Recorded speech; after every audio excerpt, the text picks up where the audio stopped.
For the last decade of this man's life, he's been a beekeeper. He started Buddha Bee Apiary, his beekeeping business, a few years back, somewhat unintentionally while we were on the hunt to find ways to make our own money so we could venture out onto the road in our big red pepper.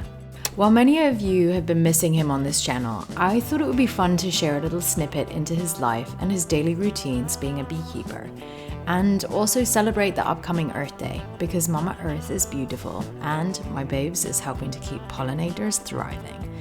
So let's get into a day of beekeeping.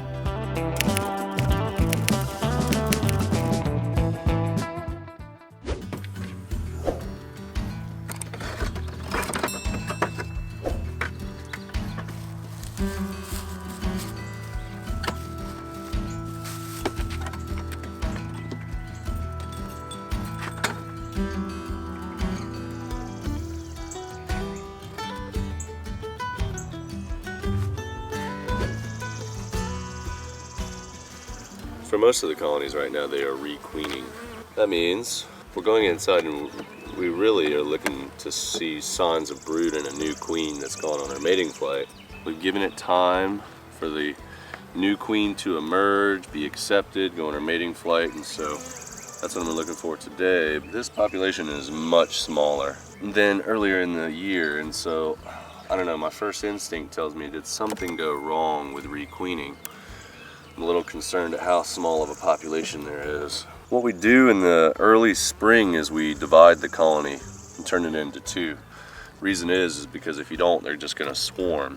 We take bees and resources and brood, move it into a new box and move it to a new location. A lot of things can happen during that process. Normally it goes smoothly, but a queen could fail on her mating flight. They could send out secondary and tertiary swarms. To be honest with you, to 100% tell if she's mated visually is almost impossible. Almost. Like the best indication is going to be eggs or brood in the hive. Remember I was telling you how they were developing a new queen, right? Uh-huh. Well, this is the evidence of that. When they make a new queen, she is not produced in the cells like you see here. She's produced in a special cell, like the one you see here. This is a queen cell, it looks like a peanut. And so these are the leftovers of where a queen developed. That's the leftover body of a queen. They make multiple, and whoever comes out first tries to go around and find all of the cells and kill any of the developing queens. How does she even know how to do that before, like that's just her natural instinct? Yep. As soon as she's alive, she's like, I have to murder all my other sisters. Yep. That's so wild. The queen decides whether or not she is going to lay a fertilized egg or an unfertilized egg. She can just in her body decide.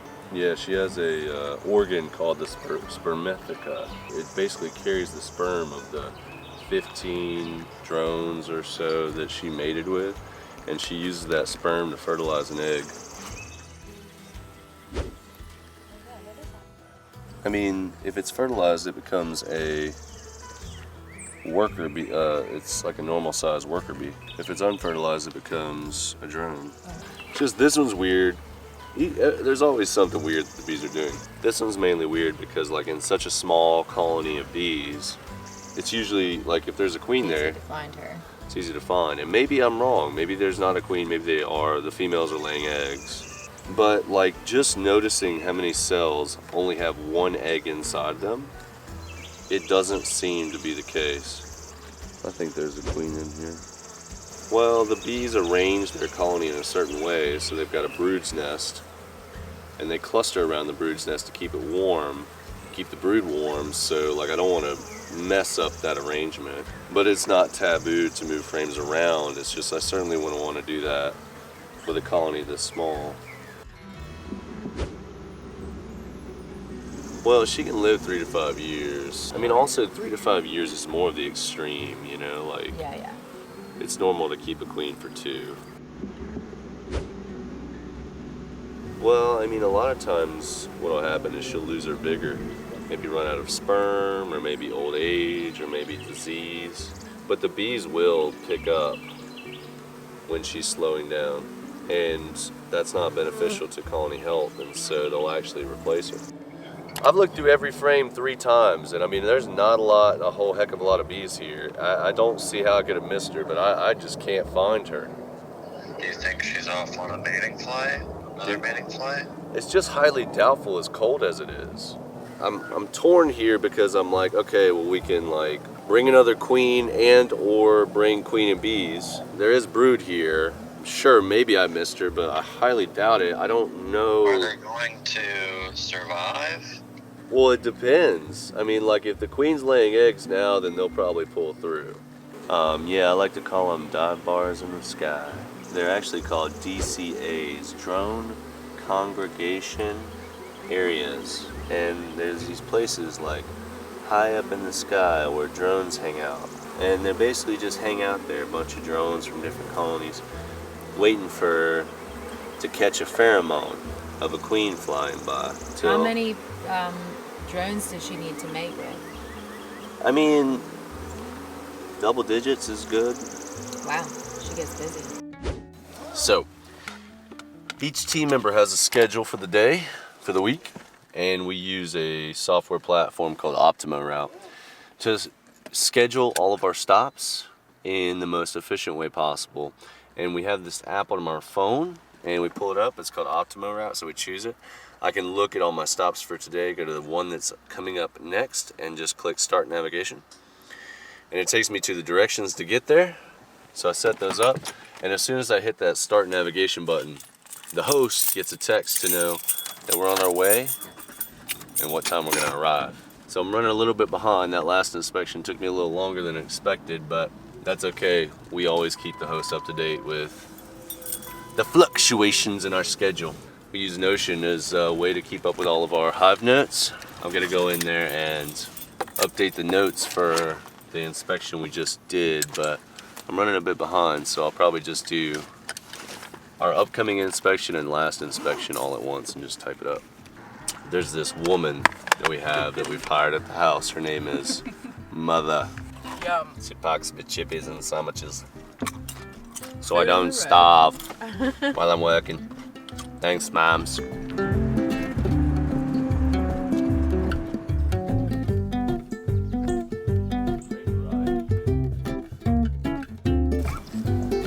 Now, added space on top, which was obviously a bit early, given that, you know, they have to go through the requeening process, but in the springtime they just grow so quickly, it's always better to have it on before they need it. The way they're acting so far is super calm, so that's like indicative that they've settled down to a new queen. But we'll see. Look how black she is, oh my gosh. Oh yeah, she is super black. Now I haven't looked. I'm gonna look after this and check to see if there's evidence of eggs. Single eggs per cell. Some are in the larval stage. Just to be able to keep a majority of hives alive, it's been a long road. So for hobbyists, when they get down on themselves, I try to remind them, I'm like, look, like, you're doing great. Like, given the circumstances, you know? You can see wax moths like to hang out there from the wax frass that falls down below. I'm not concerned about this because they have the population to defend. These wax moths are just the bees can't get access to this, so the wax moths are taking advantage of the space they've found. But a lot of times you'll see them print a grid on here, and when you apply a mite treatment, the mites will fall, and you can use the grid to do a calculation to try to understand what the mite population is.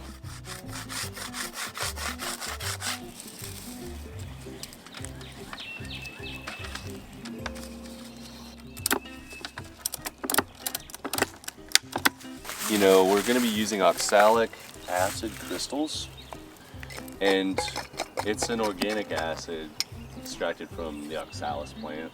This machine here is designed for this cartridge to heat up to about 450 degrees, and at that temperature the crystals will actually vaporize. We put the plug with the treatment on the inside, and it actually shoots the vapor out this side. So we're gonna set this inside a hole that we've drilled in the back of the colony. And when we plug it in, it'll begin to heat up to temperature that we need. we switched over to this method. We've got a 1 gram measuring cup here. So for this size colony, I'm going to use 2 grams.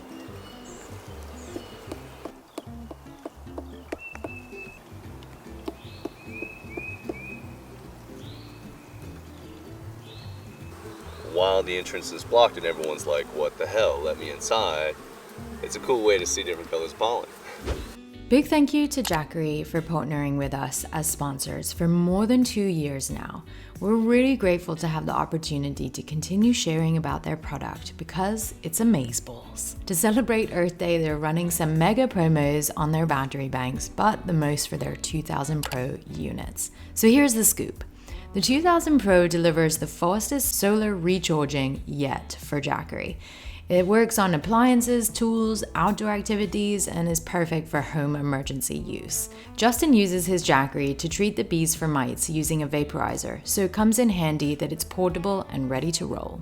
The 2000 Pro takes only 2 hours to charge from a wall outlet. But like all their units, comes in super handy when they can charge by carport and also solar panels. They're made with lithium batteries for long-lasting durability. And there's an input and output screen so you can see the stats of your unit. If you've ever used a gas generator, then you know that they're super loud and obnoxious machines, but also not great for the environment when it comes to fuel use.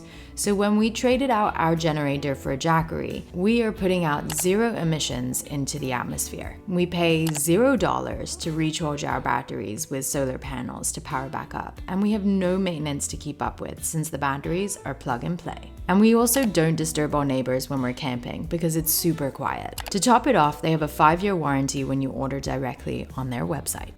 So if you're ready to celebrate the Earth by choosing a more sustainable source of energy, be sure to scope out Jackery, who are running a flash sale with up to 25% off on selected products from April 14th through the 22nd. The link is in the description below, so be sure to check it out. And let's get back to beekeeping. Okay, like reproduction, whether it's insects or like mammals or what have you, like reproduction is a normal instinct that we all crave and have to accomplish. The same goes for bees. There's a very limited time we have on the honey flow. From a beekeeper's perspective, ideally we would like the bees to not swarm during the honey flow, but to the bees, the best time to swarm is in a time of abundance in spring where there's plenty of food, and that new colony, when it leaves to find a new home, has the resources it needs to get established. So year after year, it's the same thing, you know, it's us sort of like recognizing that hives are about to swarm right when the honey flow is about to start. But that's okay. It just is what it is. You can't change like an evolutionary response to nature, to springtime. So what we do, as opposed to letting them swarm and build nests in trees and inside houses and go live in an area where like mites can run rampant and kill them, we split the colony ourselves to simulate a swarm. And that's what we're going to be doing today, because inside this colony there's already signs that they're making a new queen, and so they're going to be swarming within a week or so, 7 to 10 days I would say. So go ahead and make the split, and we'll pull the old queen with us. We'll leave behind that queen cell and go from there. Yeah, pretty much I was just nervous about a swarm, but I mean, if I need to go back tomorrow with the Cypress Super, I can do that. Well, but maybe just go in and look for cells or anything? Yeah, I'm gonna peek in there and look, and I'll figure out, unless you hear from me, I'll figure out how we can get a Cypress over here. All dry.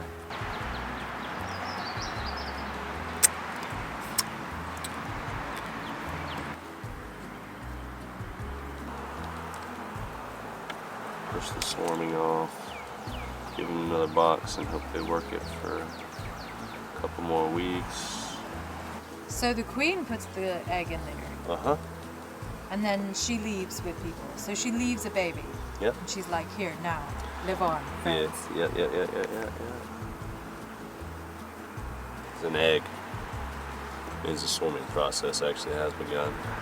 So I'll tear them all down and push off the swarming instinct. But like, from our experience, it's only a matter of time. Waggle dance! What is the waggle dance? It's a way to communicate where the best flowers are. You gotta shake that booty. Shake that booty. This is just because Juby's scared of bees. Shut up. What is it? A nuke net. We call this a nucleus colony. It's just like a few frames of bees, anywhere from 2 to 5. And this is a nuke box, and then we just put a net around it just in case any bees decide to escape, and so they're not flying around your car. Hey! Well,